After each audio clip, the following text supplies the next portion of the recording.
Hey guys, it's CS Joseph of csjoseph.life, recording again from my amazing kitchen studio with my awesome Nintendo tripod for my iPhone 7. Tonight we're going to be doing how do the ENFJs compare to ENFPs as per season 8, I believe. Maybe it's 9. I don't know. I always get the episode numbers mixed up because that's literally what I did in my last lecture, but oh well. One day I'll get them right, especially after I hire a secretary to do that for me. But regardless, going to be moving forward anyway. ENFJs versus ENFPs. This was a subscriber requested lecture, and we're going to get down to it. Don't forget, every single one of these subscriber requested lectures I have on the schedule, and they all go on the schedule, and I will get to them eventually. I think right now my current count is about 540 lectures to go in planning. It's a lot of lectures, and that's all public and private content combined. It is freaking huge, and I think it's probably around about 280 for public content. So it's a lot to get through, but anyway, that's neither here nor there. Let's get started. So ENFJ versus ENFP. Both of them are extroverts, so they're both initiating. ENFPs are informative, whereas mentors, also known as ENFJs, are direct. They're also control-based. They take their own time. They take their time. They go at their own pace. Everything has to be under control, etc. And then ENFPs are movement. And for some reason, this is going to be I believe, the third ENFP lecture I've done. So apparently I'm just super mega enthralled with ENFPs right now. So why not? That's just what I like talking about apparently.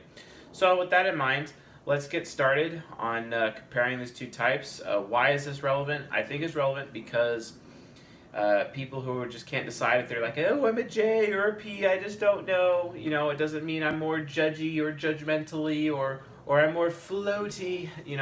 That whole thing with type is bullshit, and you probably shouldn't pay any attention to that. And yeah, seriously, get your heads out of the MBTI because it's nothing more than a test, and get your head into the cognitive functions, which is exactly what we're going to be breaking down right now.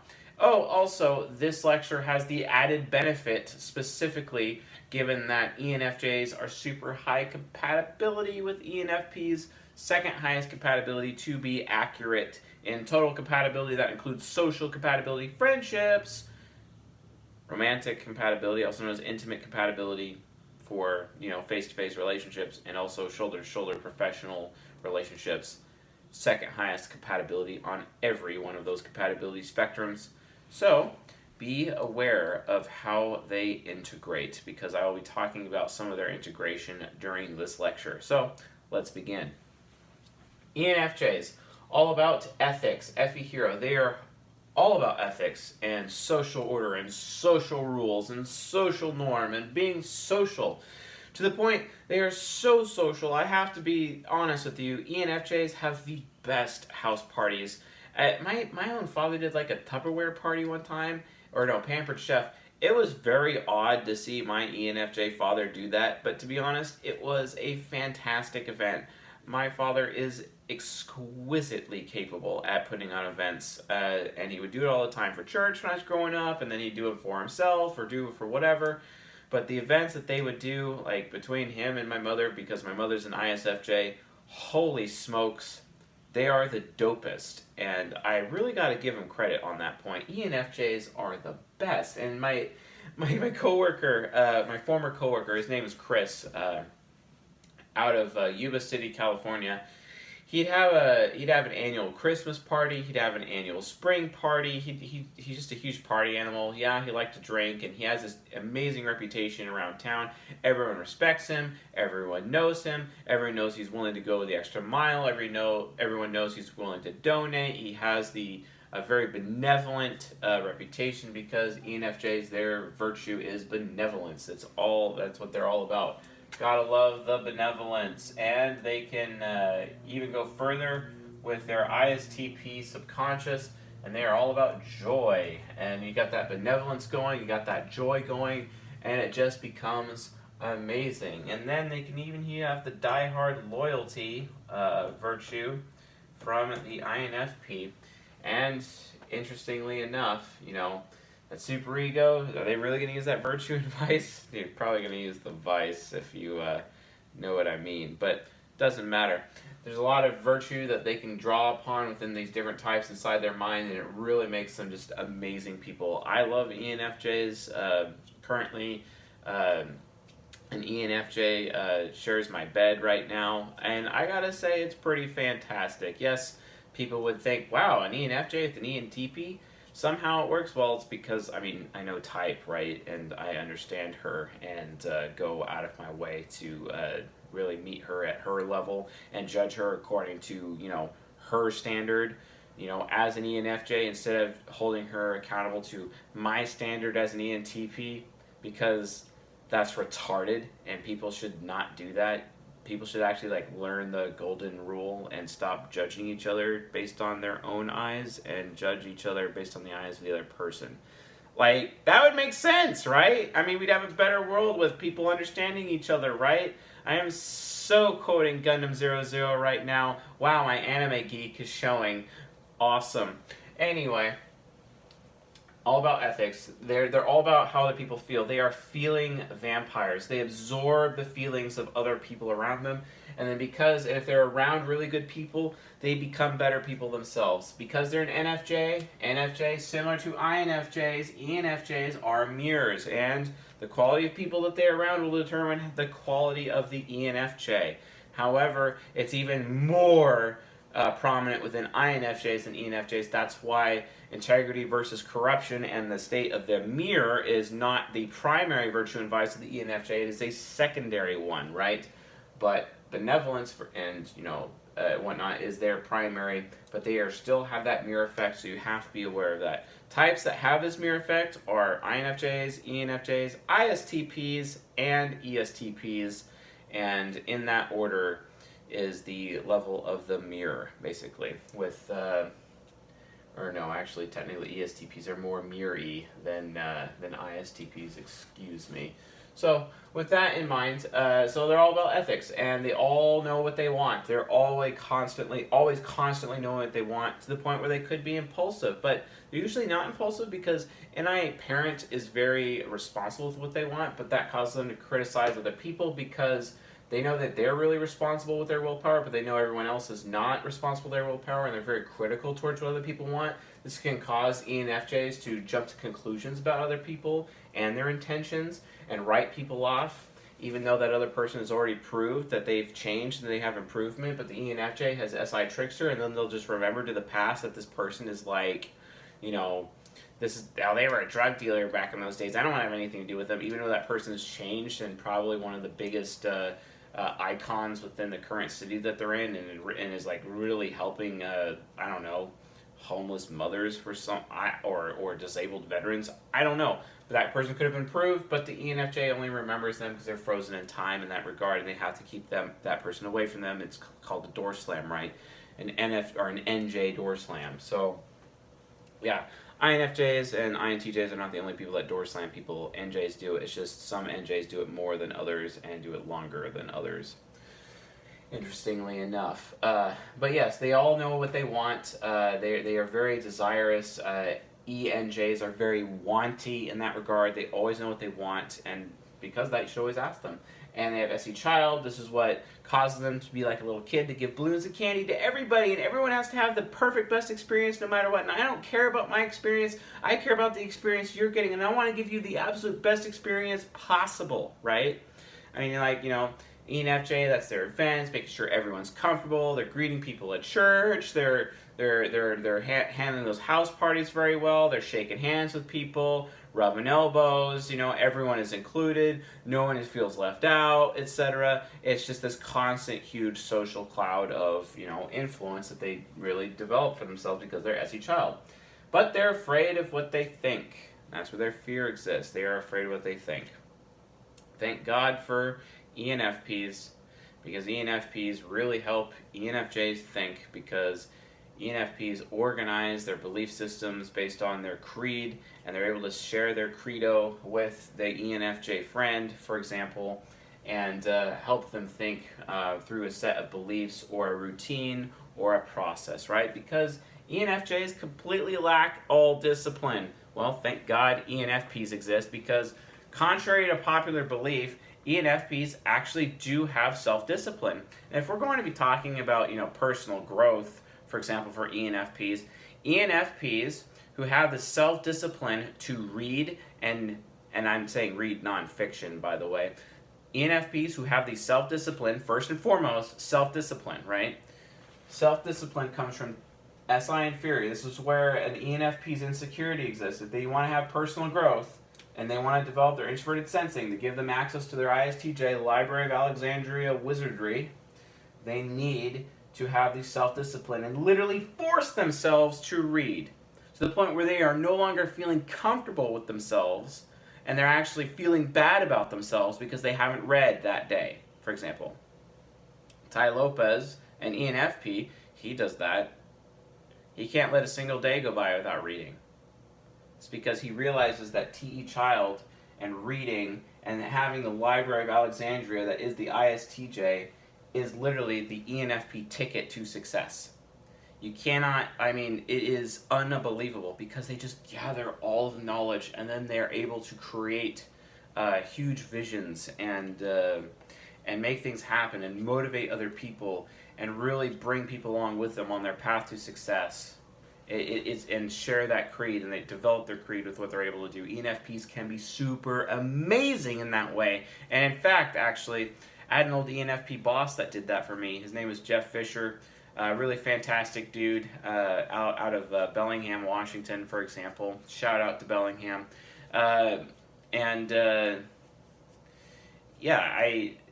That guy, he gave me a chance at a job when no one else would, and I was very thankful to be working with him, and I like to think that we're good friends, and he's a fantastic ENFP. Really got the charity going. He's very charitable, but he's also been through some really hard times, and I think it's because of that suffering that his SI inferior had to deal with. He always remembers that suffering in his life, and because of that, he's always focused on being charitable instead of depraved, because ENFPs have the possibility, because FI parent plus SI inferior can really become the most selfish human beings you've ever met.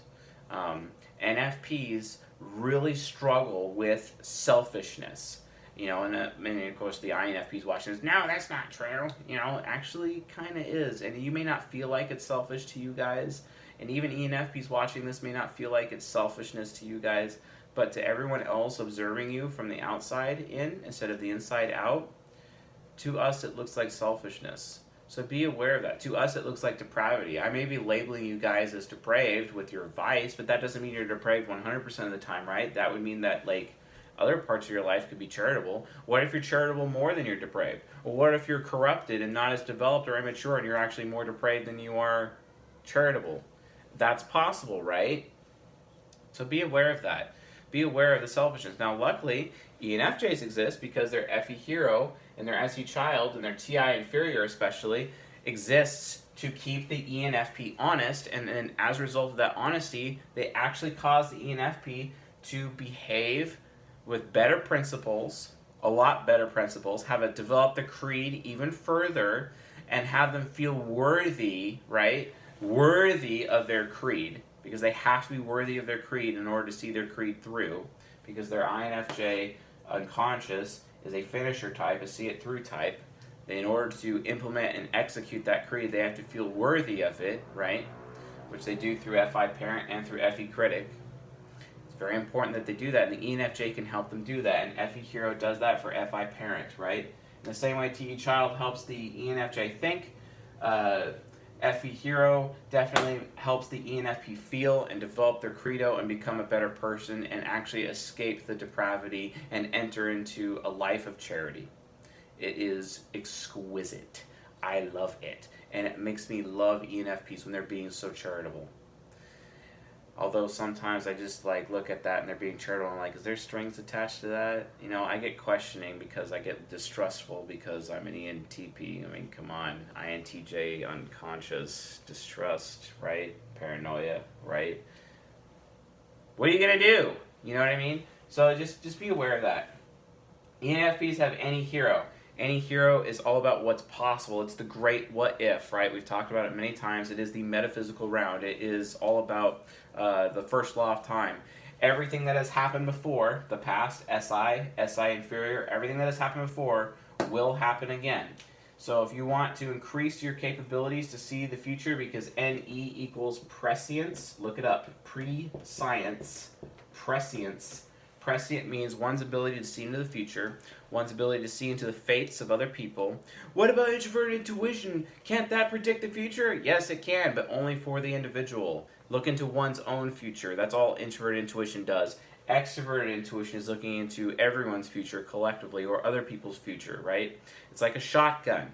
You have a sniper rifle. This is NI, the sniper rifle. And then you have NE, the shotgun, and it's going everywhere in these different directions. But notice the range is shorter. See, this is longer range, but it's only one stream, where it's multiple streams, but just shorter range. That's extrovert intuition with the future, and each of these are possible futures, right? And ENFPs can do that, and they can literally predict anything and everything. It is amazing to watch what they can do with their prescience and how they're like, I told you so. ENFPs are constantly telling everyone, I told you so. It's because they can see into the future. They have prescience. They have mastery over metaphysics, right? All that has happened before will happen again. And ENFPs, if you're watching this and you want to increase your ability to see in the future, all you have to do is force yourself through self-discipline to have new experiences, get out of your comfort zone, have new experiences over and over and over again, even at the risk of failure, right? Over and over and over again. And that will develop your introverted sensing, which will give you even more and more experience, which increases your ability to predict the future accurately and makes you super strong and mega powerful. Couple that with the fact that you're disciplined in reading, it basically means you're unstoppable. So unstoppable that you could even dethrone Jeff Bezos if you wanted to. Just saying. ENFPs are insanely powerful like that. They are huge forces to be reckoned with. And although sometimes I can get really frustrated with them, I also seriously appreciate them. And as much as I appreciate ENFJs, because ENFPs really can be that deciding factor for positive change. Or they can link together super important pieces of knowledge and create a new system of knowledge to the point where people's wisdom actually increases. They literally are able to advocate new ideas and cause people to think differently. ENFJs don't do that. They're just advocating values. ENFJs exist to change people's values and value systems, whereas ENFPs exist to change people's thoughts. It's like thought manipulation. They are thought vampires. They consume the thoughts of other people around them. If you want ENFP to be intelligent, you put them around intelligent people. They absorb the intelligence of other people. They become intelligent as a result. Whereas the ENFJ, they absorb the morality. You want moral people around them. They absorb the morality of those people, and they become more moral, more benevolent themselves. That is how the cognitive functions work, at least the extroverted ones, right? Also, if you want the ENFP to become willful, you put them around willful people. Thank God ENFJs are willful because they have high willpower with NI parent. And then the NE hero consumes the NI, and then all of a sudden the ENFP is willful. Cool. It's like synergy and puzzle pieces. Oh my gosh. Wow. Come on, guys. It's not really that hard. FI parent is all about morality, and they're very responsible with how they feel about themselves, responsible with their principles. ENFPs take their principles very seriously, although their principles can be corrupted because we have an INFJ unconscious, so you have integrity versus corruption, and that INFJ unconscious can start lacking integrity pretty quick because, the unconscious is where a person's immaturity exists in their mind, which can cause an immature INFJ to start being corrupted. And then these moral FI parent with their principles can become corrupted, which causes the ENFP to become depraved to begin with, right? So how to deal with that? You have to keep them honest, and you have to criticize them. When you're dealing with an ENFP who is depraved, you do two things. One, you make them uncomfortable. Or two, you guilt them. You guilt them. That's how you do it. You guilt them. Interesting how that works. But guilting them will actually teach them something. Whereas if you make them uncomfortable all the time, they'll hate you. Hatred will form, and then they'll not want to have anything to do with you, which is kind of dumb. But I mean, what are you gonna do? Because they judge everyone through their own thing. Why aren't you as moral as me? You should be moral as me, FE critic, you know? Or even though if you're telling them the truth, it's funny. So many ENFPs, they watch my video and you're like, oh, you're bashing ENFPs. I'm not going to listen to you. Even though what I'm saying about them is true. Like, I'm literally telling the truth about ENFPs. But, oh, your delivery is so bad. Or, oh, you're making me feel bad. Are you too harsh? So then they just tune me out and they don't learn a lesson. And then that continued bad cycle of depravity continues, even though if they'd have listened to me and actually taken my criticism for real because it's constructive, they'd realize that they were in the wrong and then they'd change to be better people for the world. But, I mean, delivery is everything, apparently. You know, that SI inferior has to get a good experience. If I'm not getting a good experience, then I'm not going to listen to you. Wow. Like, that's effective. TE child, we already talked about it being a thought vampire, and it needs reference points, it needs reading, you have to read. We talked about self-discipline already with SI inferior. And we talked about ISTJ subconscious being the Library of Alexandria. Notice how different these two types are. Very value-centric. These have their own values, but they're actually more thought-based. They more focus on the thoughts of others, although they are a feeler because they have FI parents, so this means, yes, this ENFP is actually true. But notice you have the ENFJ, it's an F, right? But there is no FI here, there's only TI, logos. And because of that TI, they're actually technically thinkers. Because if you are a source of thinking, because remember, TE is ethos, right? TI is logos. Ethos requires facts first in order to develop an ethos from facts. Facts actually come from logos, that is the source of thought, is the source of thinking. Thus, ENFJs are technically thinkers, whereas ENFPs are technically feelers because they have FI parents, because you want the introverted function, because the introverted function is the source of what it is, right? Not an extroverted function. Extroverted functions are not sources. They are meant to consume, not produce. But our minds produce two products in the ego and consume two products in the ego. Be aware of that. We already talked about how ENFJs are insecure with their introverted thinking. They're always questioning whether or not what they believe is, what they think is true, so they're always asking other people how they feel about it. Then they go to ENFPs, how do you feel about what I think? The child's like, or the parent's like, I don't feel good with what you think, so you should change it, or you would want to change that. I should tell you that you would want to do it differently because I think it's good that if you thought about it this way, you might have more success. And then the ENFJ is like, oh yeah, you're right. You know what I mean? That can happen. So they're very insecure with introverted sensing, and that causes them to be, they could be in a rut. They can get stuck in their life. They can be in a rut, super comfortable, kind of resistant to change. The more mature an ENFP is, the more accepting of change they are, and that can be awesome. They're doing that when they're literally trying to, like, almost seeking failure. Don't forget, Tony Robbins is an ENFP. Do you guys not see the value of ENFPs here? Like, come on. They're super mega important. They can be insanely annoying and insanely selfish, but guess what? A lot of other types have their own hang-ups too. This just happens to be their hang-ups. Oh, but I hate those hang-ups, and because you're talking about my hang-ups like that and you're being so harsh, I'm not going to listen to you. And I'm like, great, then you're going to continue to stay ignorant with your head in the sand and not really producing any value whatsoever, and in which case, I'll just have no choice but to desire to ignore you. Because what value do you have?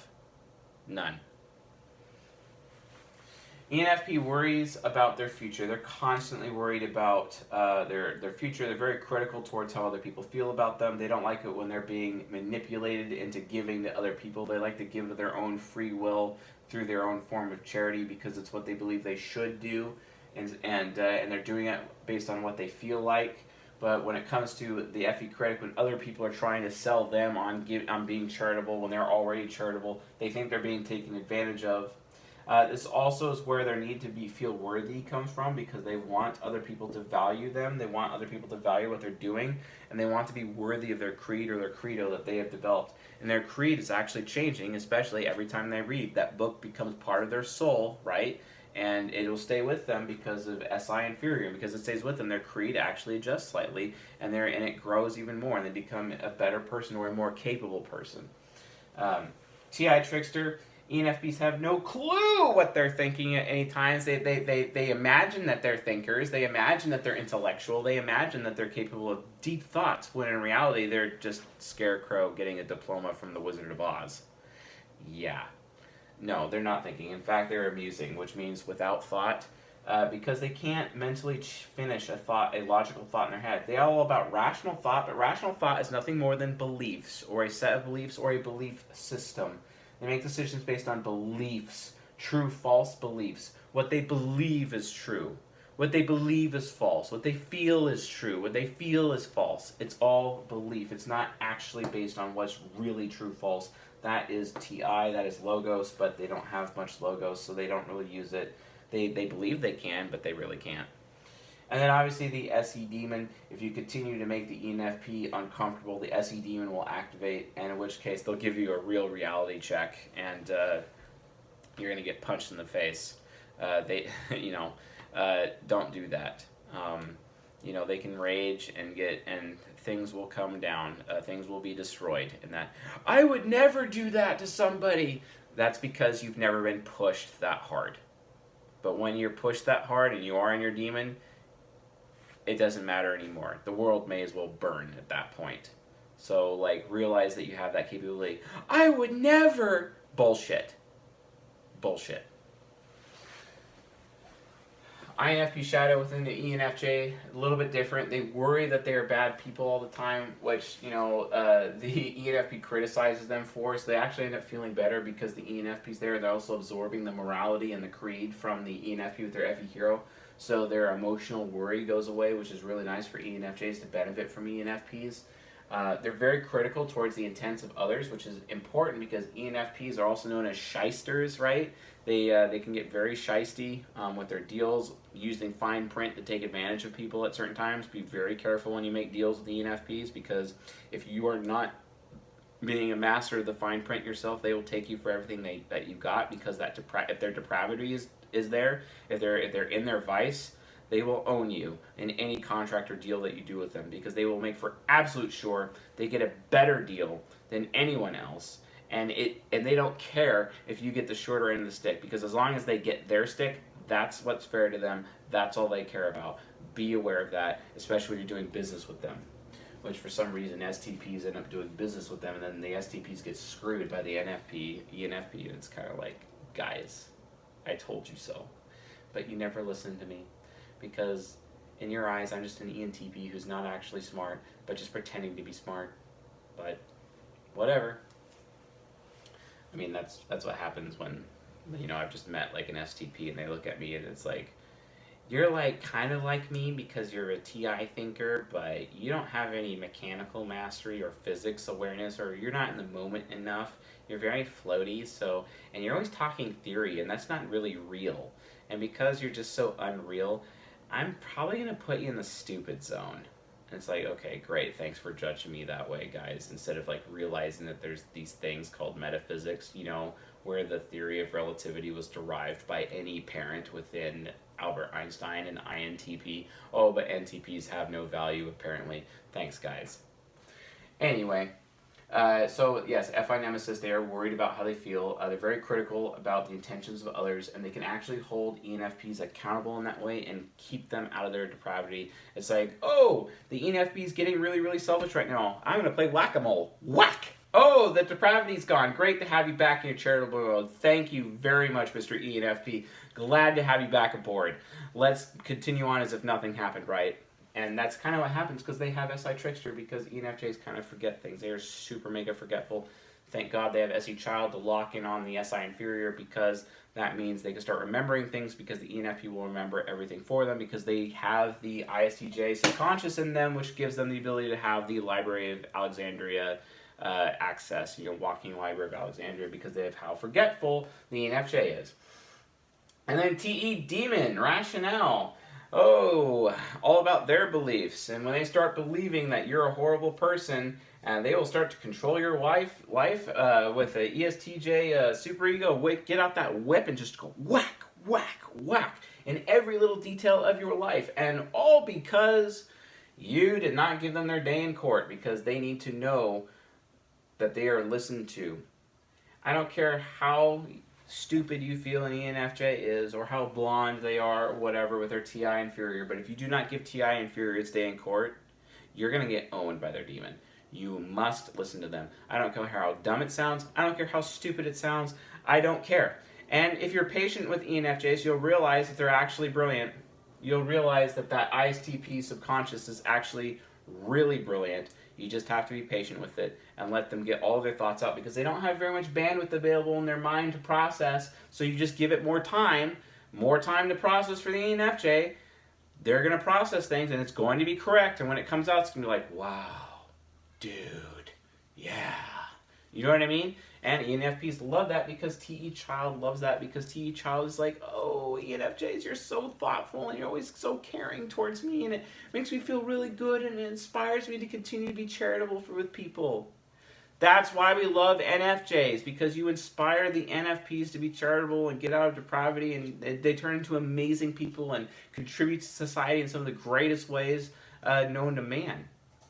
Thank you for doing that, NFJs. Please continue to do that. You are made to do that. Remember, NFJs, your primary export in life is to make people better. And the people you should be focusing on making better are NFPs, because they literally can change culture in ways no one even imagined. In the same way that you too, NFJs, can also change culture in ways no one imagined. Because you just get together and you have the synergy, and it just builds and builds and builds and builds and builds and builds in this amazing cycle that just changes life on this planet for the better forever and ever. And it's awesome. Please continue to do that. And this relationship is one example of how that happens. So anyway, that concludes tonight's episode on how do ENFJs compare to ENFPs.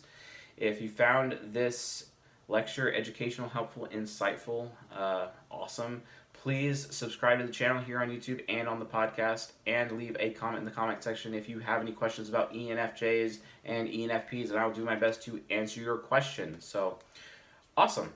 I will be taking tomorrow night off, I believe, for filming, but maybe not because it's Friday, because I might actually record again tomorrow night.